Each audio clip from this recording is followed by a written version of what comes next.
Yesterday, a rider came in with a strange problem.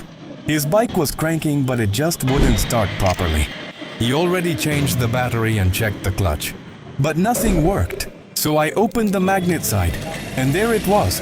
The starter gear was slightly misaligned. Just a tiny mistake. I carefully reset the gear with the magnet rotor, checked the return spring, and made sure everything moved smoothly. Then I rotated the magnet by hand. Perfect movement, no noise. We closed it up, and guess what? The bike started instantly, like brand new. Sometimes it's not a big problem, just a small setting that makes a big difference.